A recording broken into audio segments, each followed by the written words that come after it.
Yeah. You're live. All right, good evening, Augusta. This is the Augusta School Department Curriculum and Education Committee meeting. I am Rita Tullo, the chair. It is Wednesday, November 12th, 2025 at 5:30 p.m.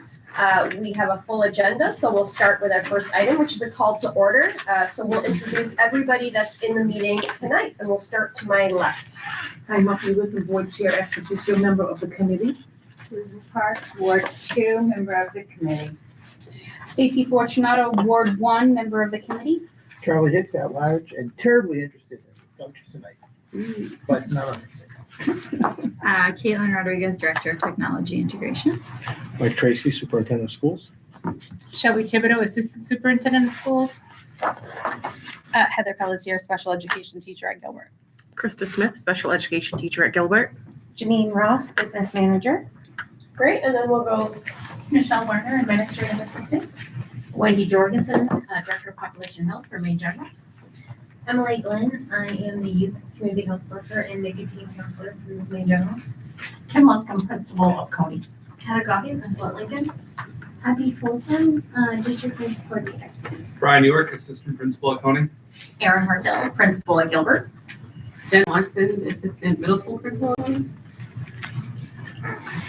You're here? I am here. Sam Baker, future board member. Okay. Ward 1. Great.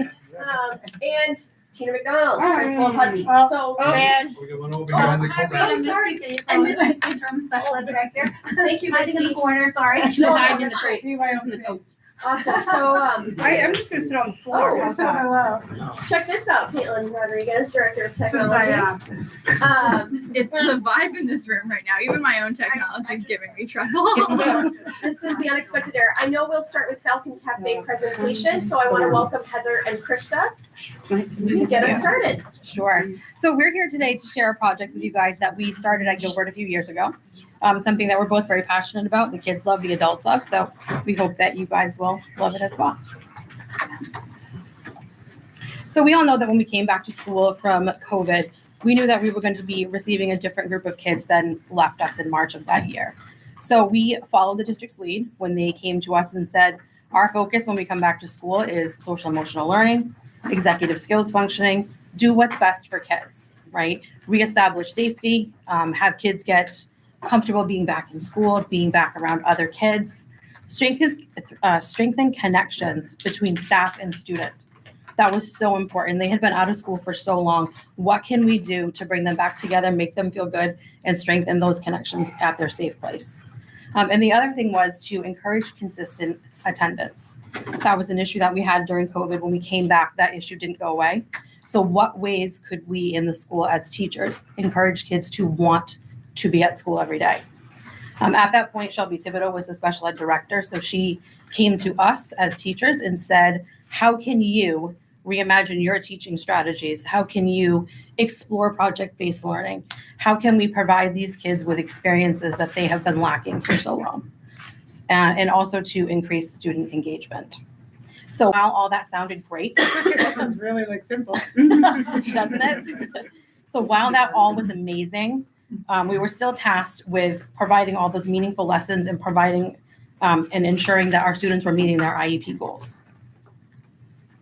So some of the IEP goals that we are responsible for as special education teachers are the following. I won't read the whole list. We focus a lot on executive functioning skills. Krista and I both teach student support programs. So we're working with kids on impulse control, emotional regulation, task initiation, organization, all while we are still working on what Gilbert's core values are. And that's to be safe, to be respectful, and to be responsible. So at that point, we had been given the green light to go ahead and provide those out-of-the-box learning activities for kids. But what we needed to do was continue to teach those skills in a way that was going to be relatable to the real world also. So here is what we did. We did what we thought was best for kids and we let them explore. Do you want to talk about a couple of pictures? All right, the one on the far right here. So that is my classroom downstairs, student support, and typically I teach kids in kindergarten through second grade. But as part of this, we've also explored where the children are developmentally. So if they're not ready to be in room 13, which is upstairs, Heather's program, then we work together based on the child's needs. So in this picture, we have some younger kids, but then we also have some older kids that are working together to complete this project. I'm not sure if we were making cookies or pancakes or something like that, but all working together. And so the older child can help the younger child, because sometimes the older children want to help, but they're not quite sure what to do. So this is a good way to explore that. You can talk about the middle. Sure, and acting as a mentor. That's really important that we make those connections with the older kids and the younger kids. So our friend in the middle that has the little volcano that he made, he's a second grader who had a love and passion for science. Sometimes being in the classroom was hard for him, so we provided him that opportunity away from the classroom to really explore what his love and passion was. And his at the time was science and specifically volcanoes. So what he did was he researched volcanoes, he wrote a report, he built the volcano, and then he actually, as a second grader, put on a full presentation to staff about his volcano and what he had learned. So that panel of people included the principal, it was the dean of students, it was the BCBA, it was his peer group, and then also several teachers that came in, listened to him, and then watched him explode his volcano, which was such a cool experience for him. So out of all the avenues we explored, which there's many more that weren't pictured there, we kept circling back to one common thing that the kids really, really loved, and that was a passion for food. They loved to cook, they loved to make things and watch people enjoy the things they made. So we together as a group at Gilbert sat down, shared ideas, talked about how can we bring this to life for these kids? What benefits will it have for the school? What benefits will it have for them? And essentially, we knew that if we were going to put this passion project into play, it was going to take a lot of work. We had to have all of our team members on board. That included our entire special ed program, including OT, PT, and speech. We had to spend a lot of times talking to the kids, being realistic about what this is going to look like. As you know, little kids, big dreams. They had a vision of a full restaurant. So we just had to kind of tailor their needs down a little bit and kind of bring it into reality to what we could do in a school setting. And also support from admin. That was huge. We're talking about kids cooking, handling food, allergies, the safety aspect of it all. And fortunately for us, we've gone through a few principals and we have continued to have that support from the admin that we have and in the special ed world also. So this is how the Falcon Cafe came to be. So this is what it looks like today. Do you want to talk about how it came, how we built it the way that it looks now? So, knowing all our budgetary restrictions, we really want to keep that in mind. And this shelving unit was from a school store that was no longer in use. It was just in the lobby. So it was taken apart, cleaned, and used chalkboard paint. The students and staff painted it together. And again, so a lot of the materials were things that we already had in the school or that people brought in. There were only a couple things that were needed. So they really took part in creating the whole piece. Creating, designing, and again, the key was using the resources that we already have. So the next few slides highlight some of the sessions that the Falcon Cafe has put on. So enjoy these photos. So some of you should recognize the photo that's on the left. That is a second grader and a fifth grader who served a surprise little breakfast treat for the admin team when they were held at Gilbert just a couple of weeks ago. And then the other photos on the side are just from different sessions that we've had throughout the year. So we have Officer Duty. Mr. Tracy was there and got to enjoy a coffee, which was great. And then the food was there. The bottom picture on the right. So typically this is something that we do first thing in the morning. That way it doesn't cause a disruption to the entire school day. We've played around a little bit with what that could look like by serving lunch, and we quickly learned that that probably was not the way to go. So we typically keep it to a breakfast style treat in the morning. So again, some additional photos of kids in process. One friend there, the second grader, was making a special treat. And if you were part of the admin team and you were at Gilbert that day, he was so cute and so funny when people asked him how he made the treat that he served, he told them with eggs and with love. So very, very sweet. And the photo on the bottom right is something that we have done a few times. I think it's really important that we do that. So the students cook a lot for other people, but we've also started incorporating some like family style dinners or breakfasts or a treat, just so they can enjoy the things that they're making as well, and inviting some staff in to join and participate in that. So you see Mrs. Lakeman and Officer Duty there. And they often like it when all the food doesn't sell because They they sure know do. if there's leftovers, They sure then they do. get it. They sure do. I will say typically we are very well supported by the people in our school. So there's not oftentimes leftovers, but when it is, they love it. So the little video that I'm hoping will play is a sample clip of one of our little friends. I think he was in 4th grade at the time. He, without divulging too much information, received more services than just student support. So this was kind of one of those moments where how do we know if what we're doing is working? So this is one of those checkpoints. So what you're going to see is him initiating conversations with a person that he's somewhat familiar with, and just listening to the words that he is saying, how he is representing himself as a 4th grade boy is pretty amazing. So hopefully this will play.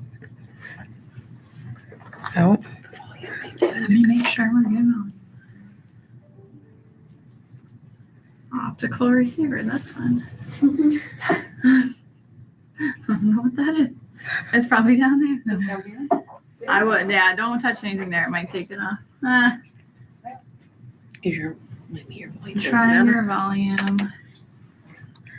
I'll try it again. Try one more time.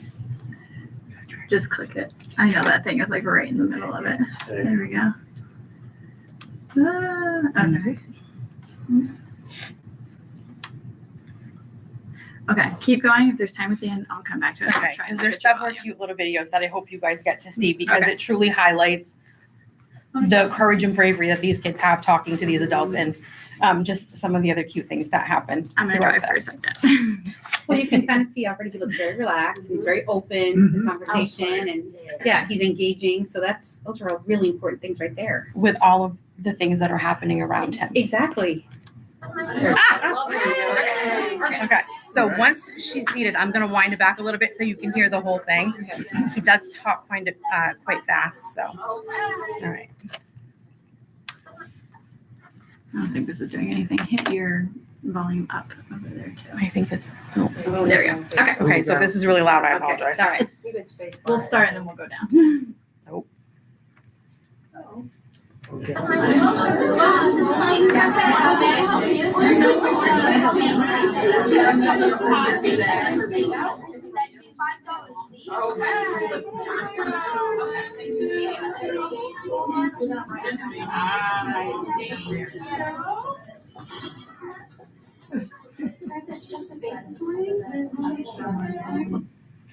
He did very well there. I will say that he sometimes would hit people up for tips after. He would remind them that the tip jar was off to the side. So in that clip he did it, so kudos to him for that. The Falcon Cafe not only does the morning sessions where they serve people, we also participate in a number of fundraisers throughout the year. So they're small fundraisers that bring in a little bit of money that help to keep the cafe self-sufficient. And also allows us to do some pretty cool things with giving back to our school. So you'll see some of those on the next slide. So these are a couple of the raffles that we did. Obviously, we're really good at doing gift baskets. That seems to be the theme. So we did a Burr basket in the winter, we did a Boo basket in the fall, and then we did a kickoff to summer break. So students go around class to class, they sell raffle tickets over a period of time, and then they draw at whatever the end date is of the raffle. Staff love this. So inside each basket, you can't totally see what's in there, but there's lots of goods that are donated by staff. There's always handmade items that are made by the students themselves. So just all around really cool things. Oh, so in addition to the tip jar that may be on the table, there is another jar sometimes for staff that have gone through some personal things. So that has helped staff members as well. So it's no secret that we had a rough year at Gilbert last year. So in addition to these fundraisers that you see that allowed us to purchase things for the school, students also held 3 separate fundraisers. They did one for a staff member who lost her house to a fire. They did one for Guy Meter, and then they did a third one for a staff member who takes care of her grandson, and her grandson was diagnosed with leukemia. So they did a fundraiser for them as well, earning money for gas to support the family during that time. Okay. So looking and talking about giving back to our school community, sometimes we would have staff say, well, what do you do with the money that you earn? So this slide shows several of the things that the students have given back to Gilbert. So there's a list of things that they've done. Krista, do you want to read through the list? So on the first day, we had Welcome Back Coffee, a free coffee Friday. We have a Harvest Hullabaloo that's coming up. And so the Falcon Cafe donated some baked goods to raise money for that. National Hot Chocolate Day, the kids went around and served hot chocolate, and there was sprinkles and there was whipped cream, and you told them what you wanted and they made it for you. They were really excited for you to tell them and then see the smile on your face when they made it, just like you said. And then there's planters in the school entryway. There's 2 of those. And there's flowers in the spring and then mums in the fall. And baked goods for a parent breakfast. In the hallway between kindergarten and first grade, and it happens to be room 4, we have a sensory path on the floor. So there's a hopscotch.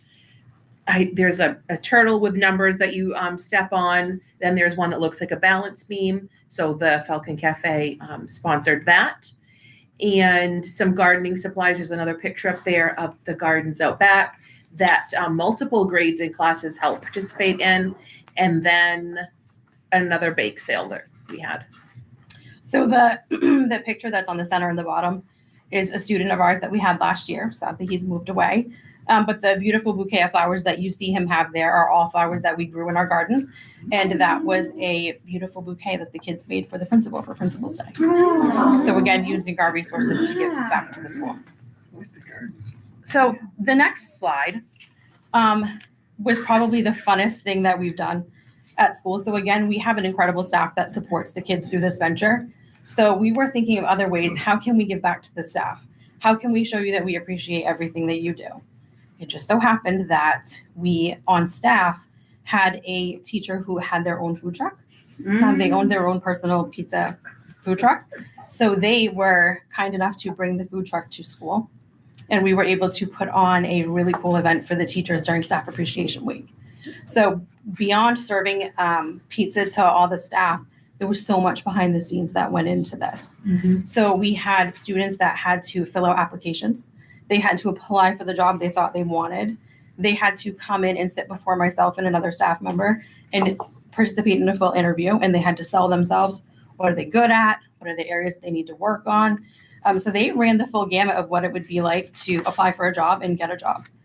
The other part that they did, which is really cool, and you'll see for a minute, was we had a group of older boys that wrote a commercial. They wrote an advertisement to send out to the staff as an invitation for this pizza food truck day. So that's what you will see here. Oh, gosh. I will say the voices on this are really low and our friend talks really fast. So just try to listen carefully. And notice the wonderful mustaches also. Oh my God. We're so tired of all the meetings and testings. Mamma mia. Someone is not coming from next week. No, it's pizza food truck day.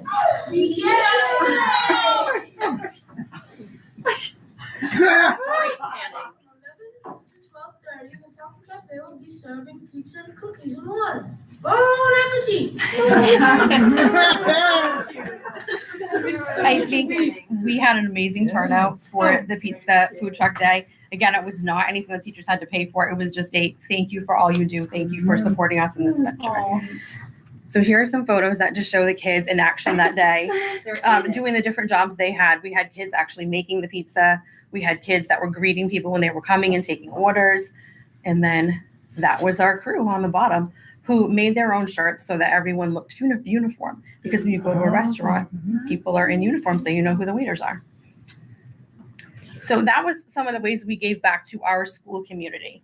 So as we were talking to kids about the communities and how they play their role in their community, we also expanded it to include their community that they live in, which is the city of Augusta. So we had partnered with the Kennebec Humane Society with doing a community service project. Again, talking to the kids, exploring what their interests were. Everyone came up with the love of pets. So we connected with them. They were more than happy for us to do a school-wide donation drive. We've actually done this with them for 5 years, which is pretty amazing. I think this was one of the best turnouts that we had.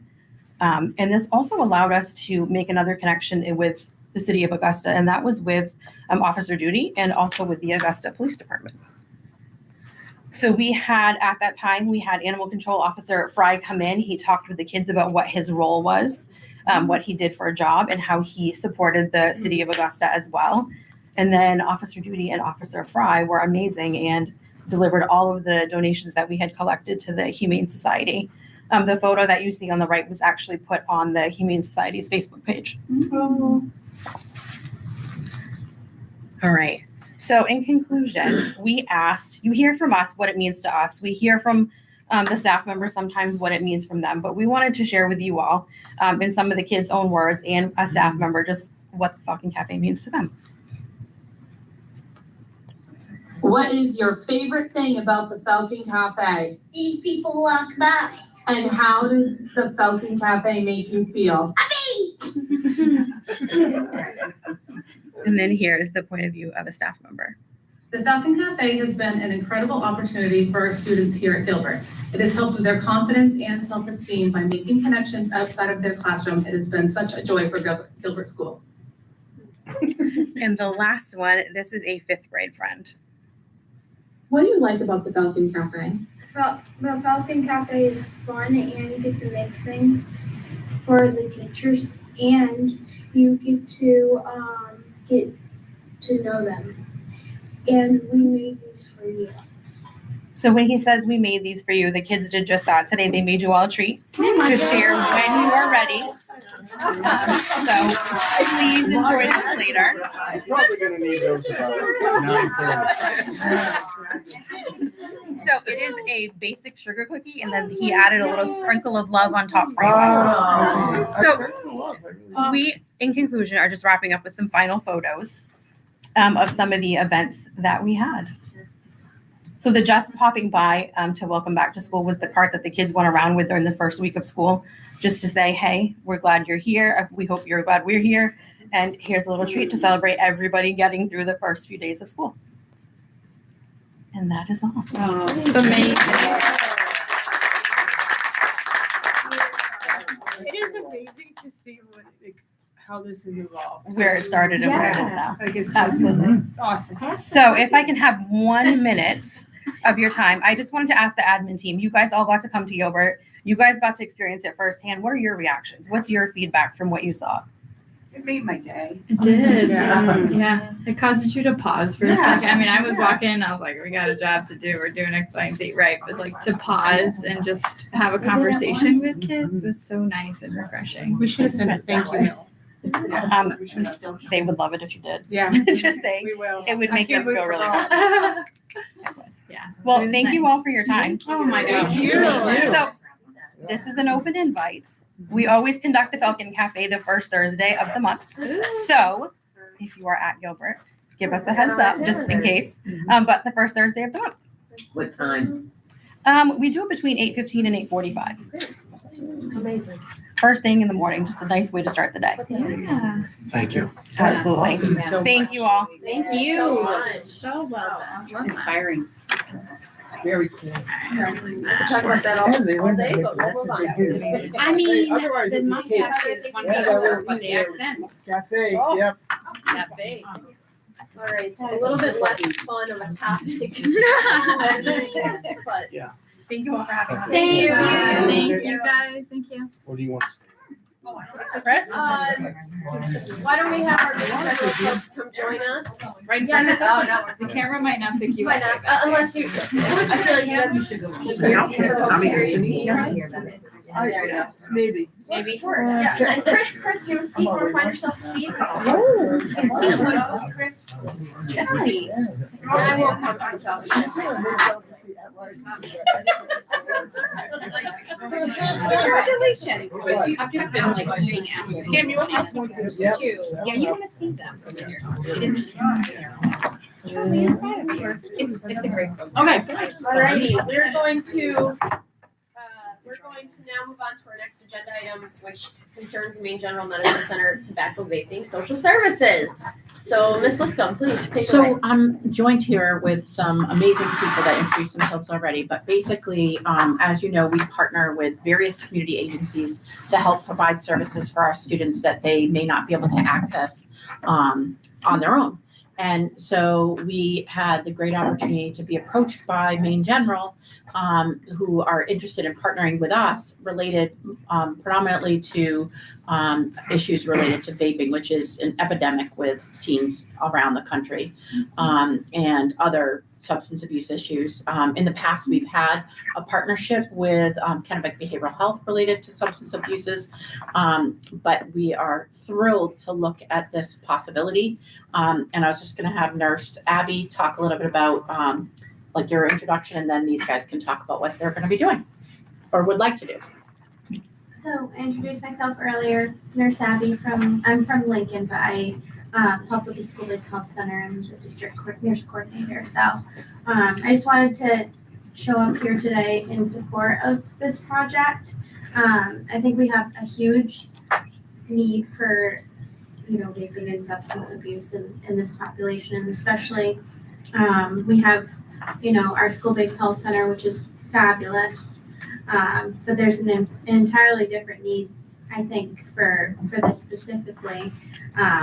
That could be, we utilize a lot of our school counselors for this topic, and I think they're inundated right now with mental health stuff. So if we could offload them a little bit with some of the help that Maine General is offering, I think that would be a fabulous opportunity for our kids. So.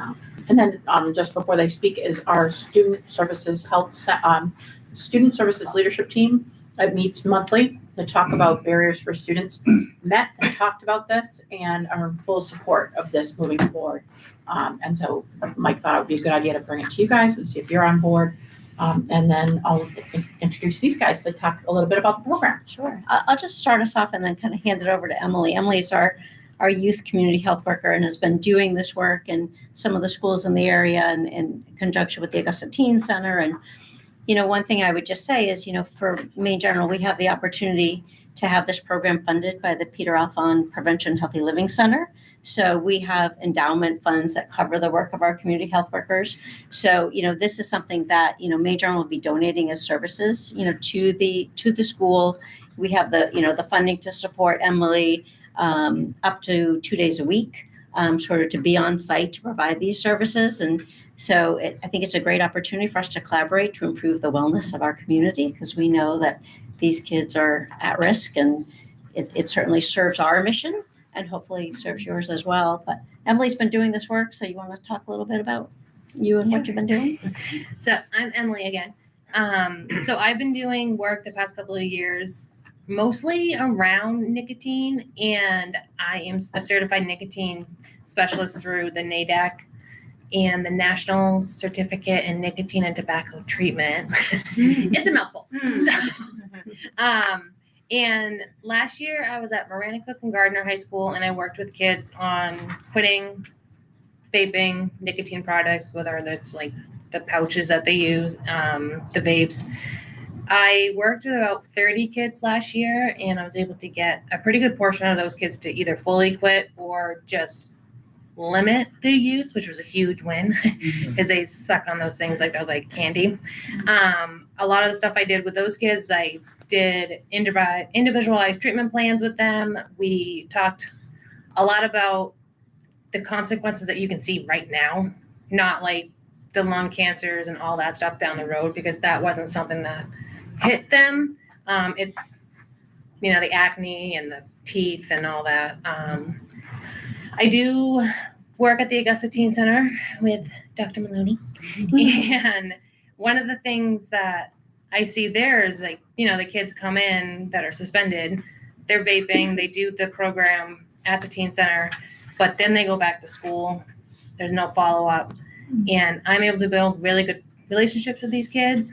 So to like jump over that hurdle of like, if I can get into Coney, I can follow up with these kids, work one-on-one, free service for them. Yeah. Am I gonna say anything? Oh yeah. So, sorry.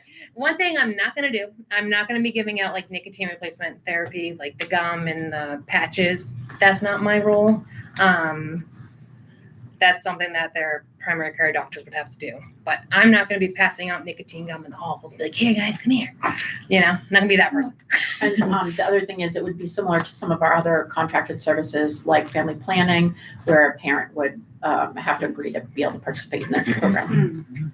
So they opt in for They service. opt in. Opt in. And thank you all for saying those things, because I met with these lovely folks and asked those questions, because typically it's me or my office that gets challenged by what we say we're doing versus what people think we're doing. So thank you for clarifying that it's verbal, Yeah. it's social work type, one-on-one meetings with students. You know, it's not there's no chemicals or medicine exchanged, and it would be an opt-in, as Mrs. Liscombe just said. And I sent the contract to all of you on your email if you want to look it over. That it would be a memorandum of understanding that Mike would, Superintendent Tracy would sign along with Maine General. And basically, you know, like you'll find that it's like 16 hours here, and it kind of goes over the scope. And then there's a whole bunch of legal language and that goes with any MOU. But we were, again, wanting to just make sure that you all were in support of the piece, but it has full support by Coney, and Mike was very My supportive as well. recommendation is that we would accept this opportunity. Yeah, for those, I'm on that committee as well, and for those that can't see the MOU, I think it's worth highlighting that we're talking about health education, talking about access to healthcare, community resources, information, like you were saying, the education of what the consequences are to the decisions, coaching and social support for nutrition, health literacy, hygiene, assistance to overcome barriers to care and services, home visits. We potentially talked about that, and that's an interesting concept as well. And then I know we did say that it was like a donation, it's almost like a donation of services, which is incredible to help our students become healthier community members. How many years are we, what are we talking timeline? I know it's probably in here in terms of, you said 2 days a week. Is it for the rest of the school year? Is it for 2 years? Because my immediate mind goes to when if services are more valued at a different high school or something like that, would we want to try to maintain a program like that more? And I do want to know how the data goes. Like I then want to know sort of how many kids you see and what sort of what the impact of the program is as well. One thing I would say in terms of the MOU, the way it's stated is, you know, that this would sort of be just an automatic renewing contract every year until, you know, there's an opportunity to, you know, whether, you know, suddenly we lose our capacity or, you know, it's not working or, you know, for whatever, you know, mutually agreed upon, you know, sort of issue. Yeah. Great job. Yep. And one other thing I'll just mention is remember that if you're an athlete, there's in addition to students who are caught with some kind of substance, it's also another piece, because when the athletes just say that they're not going to be participating in using substances, then there's also a whole protocol that we have for an athlete. And then so that right now we have they meet 3 times with our social workers before they're able to come back to game participation. And I'll show that to you on another time. Sure. But anyway, we were thinking that this would be a good piece to do. Our school clinicians right now, social workers, do those meetings, but this would be a great connection to that. That's the other thing I think is important noting is and I know Abby mentioned this, right? It's that that lack of capacity to take in every situation. And we want our professionals in our school departments to be as closely aligned to their educational and expertise background. So for a social worker, that's more generic sort of social context, understanding life situation, what's going on with them. When you're talking about substance abuse, or you're talking about something specific like vaping, something that becomes very physically motivated, I'd rather have a health professional. So I can see this as being something that undoes the burden of certain professionals in order to then let them do their job better for what they're doing. So I'm very much, and I was in that committee, I'm very much in favor of this as well, for those reasons, plus some. Right. Yeah, I think the idea of, as you said, we all remember the graphic pictures that the CDC would put out with like blisters and stuff. And that is, as you said, it's like a shock value, but it's not present. And kids don't think about that. They think about what's happening right now.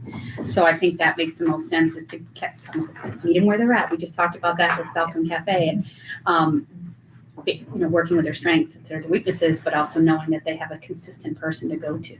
And that if something was happening when they were working with someone in guidance, that they might not be able to deal with it at that time, and that might be like, okay, well, we're not doing this anymore, if they have you to talk to. Like, that'll be huge. That'll be a huge support.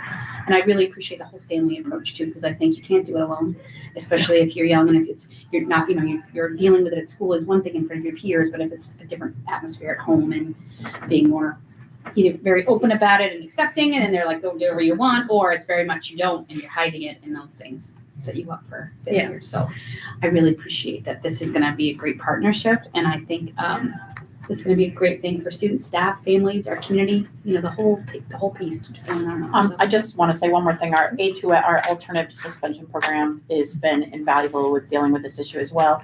We partnered with the Healthy Communities of the Capit area to come up with educational responses. So like the first offense, this is what you're participating in, the second offense. So that, I just want to acknowledge that they have been incredible at doing this with us as well. So this would be an extra. That's great. Well, it sounds like it's bringing the two. Yeah, the rapids, I do go to the teen center like a few days a week, and I'll get a message from Lizzie like, oh, there's like 3 kids here that got suspended for vaping, and then I drive on down and I meet them, and then, you just got like, my thing is like building that relationship and just being present. Mm-hmm. I know at Marana Cook, it took me like 3 months to get a kid into the room, and I was just like, hey, what's up? Like in the hall, I'll see her like walk by. I'm like, hey. She's like, ew. Yeah. And then she finally came in, and then she was like, if it wasn't for you, I would still be using. And she like had quite like a lot of other stuff too, so it was like a big thing for her. And I miss her. Yeah. So when would this start? Well, as soon as you guys want me we're to. waiting for this approval. So what's the steps from here, Mike? I'm gonna sign unless I hear some major dissension, I'm going to sign the MOU and pass it along. So it doesn't need to go to the full board? No. Okay. No. And is there some kind of a summary report at the end of the year, like saw so many kids, this was our. Yeah, and I can do that for you guys. I probably obviously won't put like their names and all that kind of stuff in, just like the basic numbers overall, and yeah. summary. Yeah. And something that would go to the wellness leadership. Yeah, we can. So that they see what their work Yeah, does. absolutely. Yeah. Perfect. If I may, I collect data for the school-based health center, so we might want to work together. Oh, yeah, that'd be good. So I might be able to get all of that information together for you Right, like a guys. whole, the big picture. of Bring what- it Yeah. to the you services. if you'd like. That would be huge. And I definitely. Amazing. Okay, amazing. We'll take it like donation of Yes. services to aid in the health of our community.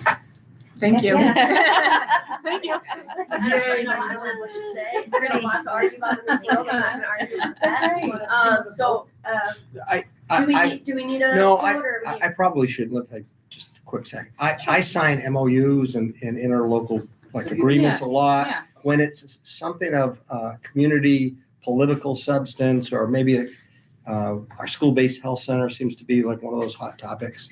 I didn't want to take that on alone without having a little more like open air conversation about it. But since you're all landing where we did, I've already signed this now tonight here in the agreement.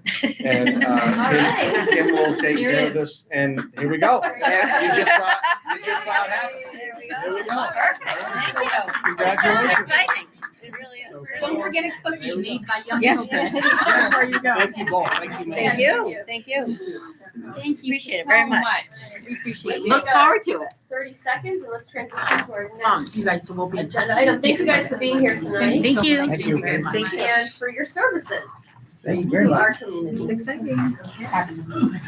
See you later. Are you setting up for your potluck here? No, Jan Murphy Oh, It's leading the charge out there. yes. Okay, all right, we've got 20 minutes left and two kind of big ones I want to talk about. So, just to give some context, suspensions, I spoke with Christopher Maloney, who we just introduced for the Augusta Teen Center, the executive director, and wanted to inquire and understand more about what's happening with suspensions, at least already in the school year, especially because it came to my attention that there are long suspensions, like 45-day suspensions. And I, as a chair of the curriculum and education, know that they're then not in our schools and they're not part of our communities. We have a partnership that helps as much as possible to keep these students engaged and in the community with good relationships, but suspending them at Coney for 45 days, I would just want to understand more about what's going on and want to understand how we can support these students so they're valuable members of our community and we don't lose them or lose sight of them when they're really should be ours and our responsibility. So I don't know if we want to, if Mike, you want to talk or. Yeah, I'll just give a quick tutorial, if you will. Within the student handbook, there's a rationale or a code of conduct whereby if there are particular infractions, up to and including suspension would be authorized. Principals by law in each school are authorized to suspend up to 10 days, really without my consultation or yours. Typically, if we're going to go beyond something like that, you have extreme circumstances where you'd have weapons, habitual drug use, violence, and violence meaning bodily harm to themselves or others.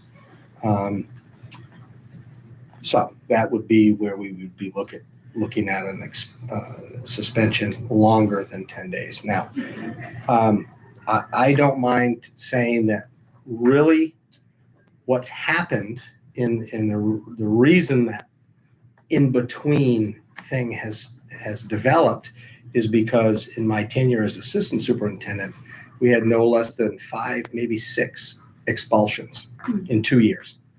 And when I took the helm, I thought that was excessive.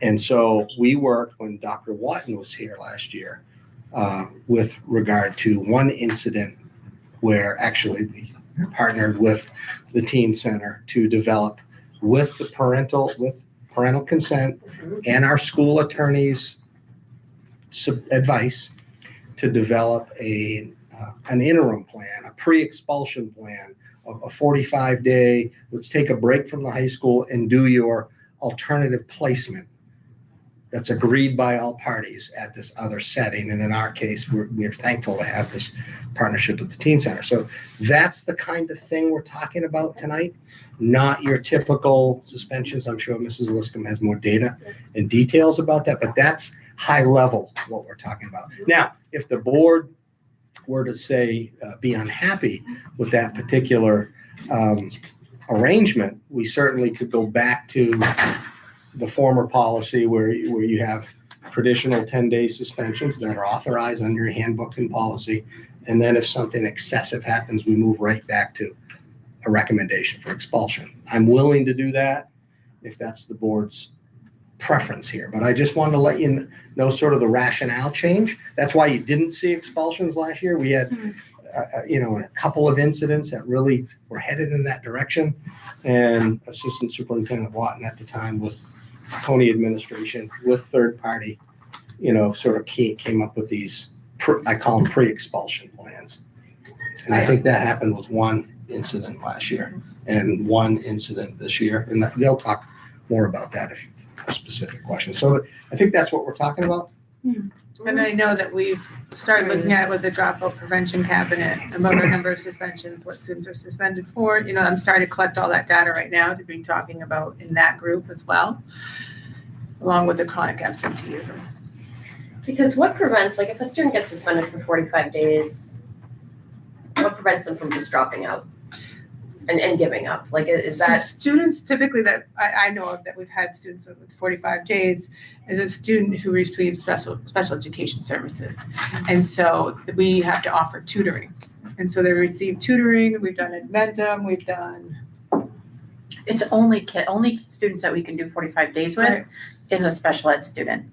And the other, it's hard because there's like, like on one hand, a number of times we've done this, okay, so it's really challenging to not disclose things, but so I need to be very cautious about having this kind of a conversation.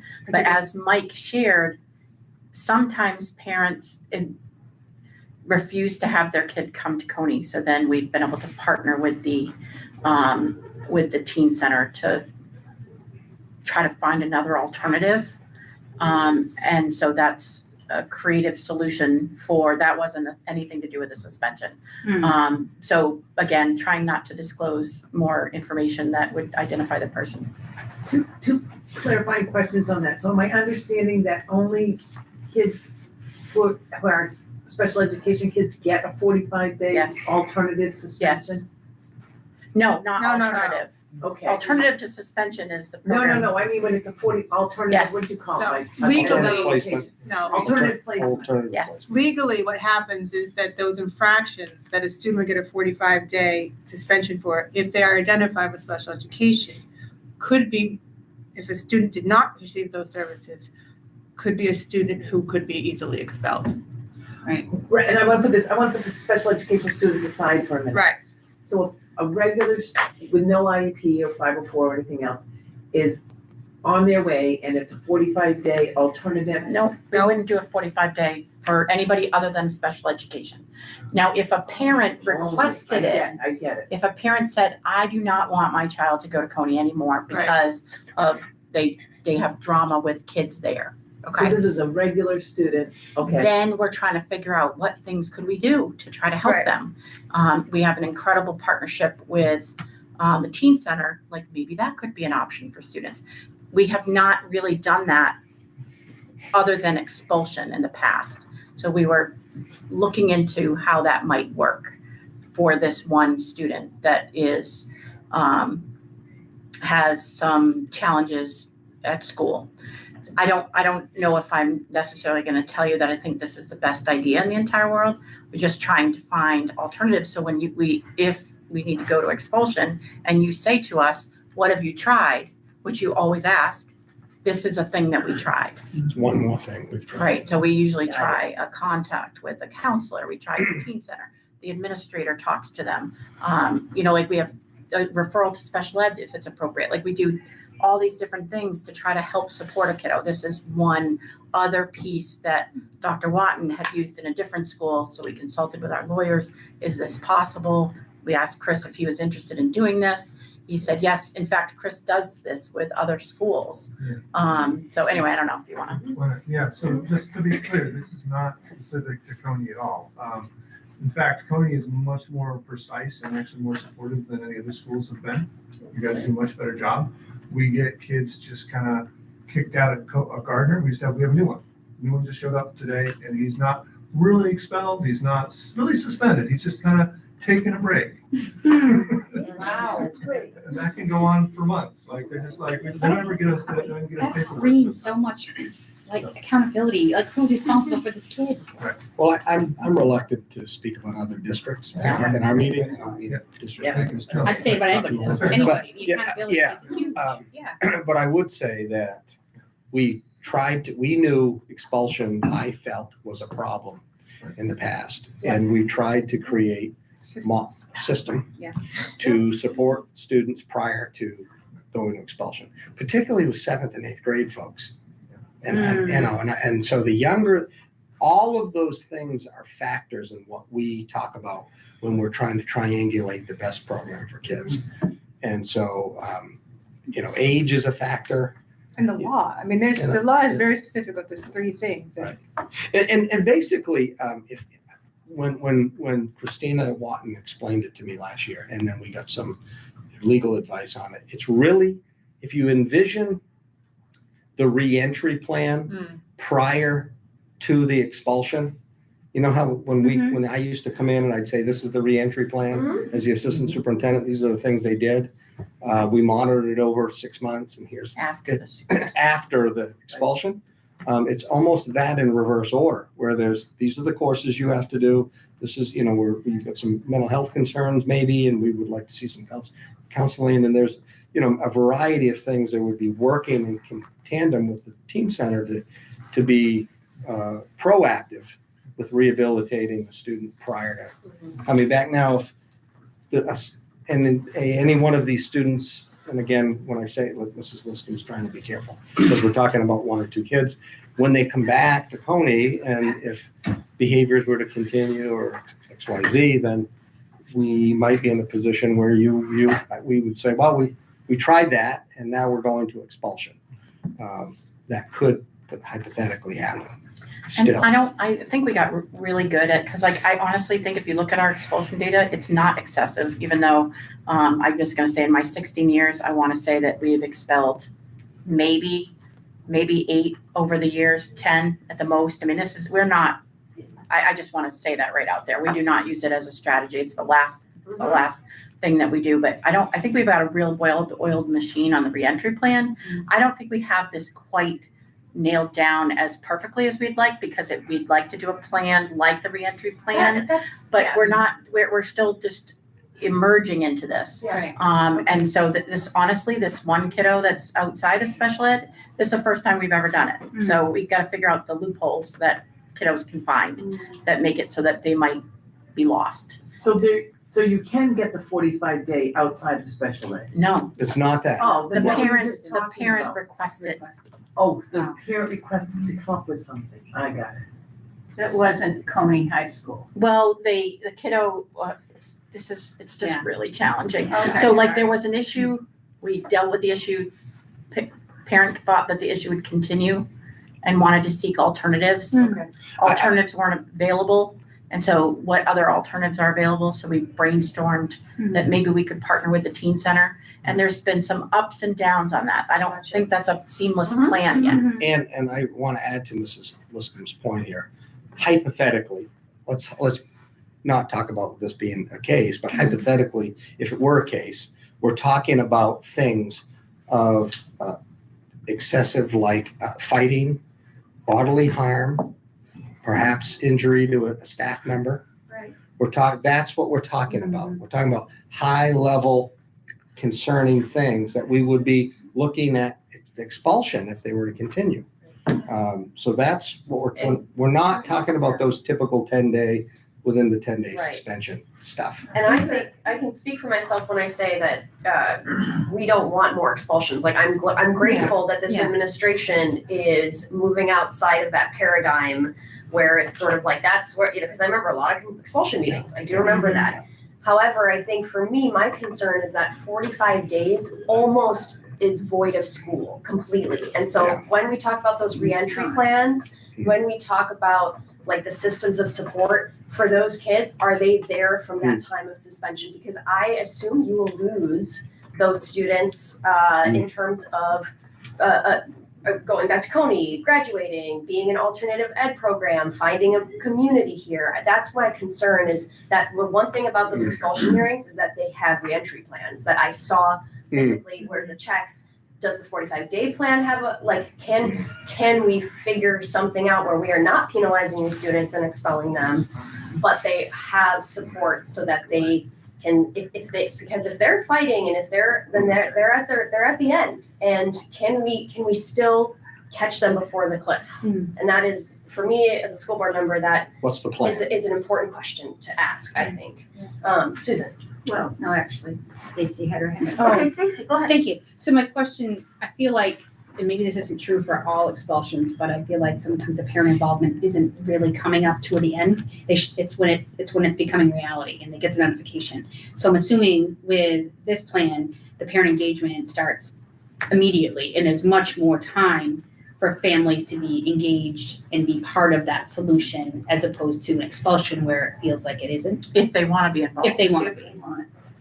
It's a huge, But not so everybody has it's more that level of student support. focused at this point, as opposed to, okay, I appreciate that. Thank you. So a 45-day suspension under special education is for grave violations of the student code of conduct. It's not just, it's not saying fuck you in the hallway. This is serious bodily injury to oneself or others, weapons, drugs. And this is very specifically stated in chapter 101. If a child has been put into a 45-day suspension, they are going to receive tutorial services. And those are supposed to be appropriate to the student's grade level, the student's needs, the student's IEP, etc. So it's not just, you're out of school for 45 days and we're doing nothing for you. Oh yes, we're doing a lot for you because you're identified under special education. The other thing that has to happen after 10 days of suspension is that there's a manifestation determination conducted with the family, key school people, and a lot of things have to be looked at. So this is all very carefully calculated. 45 days is huge. Nobody wants to do it, but sometimes we have to because of a grave infraction. Serious, right? Yeah. And I'm just gonna share with you that we now have a law that says that people have to fill out, or people, if they want to, fill out a report on dangerous student behavior. I just want to share with you that we have a significant amount of reports that have happened this year that are not going to 45 days, that are not going to anything more. We're really struggling with student behavior. And I need you to know it's scary student behavior. Yes. And so part of that is that staff are getting hurt. I guess my question is, and my statement is that we have to keep the community safe, and that's the challenge about it. It is. Like, how are we gonna keep the community safe, staff and students? Right. Because if we did nothing, that wouldn't be an answer either. Yeah, and student behavior is huge. It's nationwide. Yeah. Big problem. People getting hurt. Yes. Teachers getting hurt. Yes. Right. So it's something that every school is trying to address. Yeah. I don't mean to speak for the rest of the board in any way, but personally, it certainly would never be my intention that you keep a student in rather than bring them to expulsion if they're injuring people. You know, we get that. And we don't want the school to be a dangerous place for anybody. So I hope you don't have the message that. No, I just want you to know. More than anything, I just want to raise your awareness on this because we haven't had a chance to really talk about it. So much. I was just going to offer, if you guys want more, we can come back and have a lengthier conversation. I think we will. Yes, I think- we will. Yes. That was going to be, if I could, Member Please. Bello, my recommendation would be that we look at this, and I had a conversation with our chairman with him recently, and Mrs. Liscombe, that we are really working hard to keep kids in the door, in the schoolhouse. We're working really hard to bring back out of district placements to save taxpayer money. We're really working hard to do all of those things to build multiple pathways and opportunities for kids, the Innovation Center, etc. Like, we're doing a lot of things, and I know you know that, but the downside to it is I've seen more Concerta emergency room visits this year than I've ever seen from our staff being injured. Mrs. Liscombe just brought up dangerous behavior forms. Part of that, I think, is because there's a new law that says we have to report it. So I don't think we have anything to gauge against behavior last year, et cetera, except we do know that in my last 4 years here, we have more incidences of staff injuries as it relates to keeping, and again, this is K-12. This isn't just the high school. And again, working really hard not to expel kids, but the cost that comes from that is, we're seeing sort of both sides of it. And I just wanted to throw that on the table, and maybe we should come back. We're at the end of our time, but maybe come back at another meeting to talk a little more deeply about those aspects. Yeah, Susan. And I think we want to hear about the changes to Chapter 33 that have just begun in September. I think that's in response to the types of injuries that Yes. staff are experiencing from violent behavior of students. And she's talking about the tightening of restraint and seclusion. Yeah.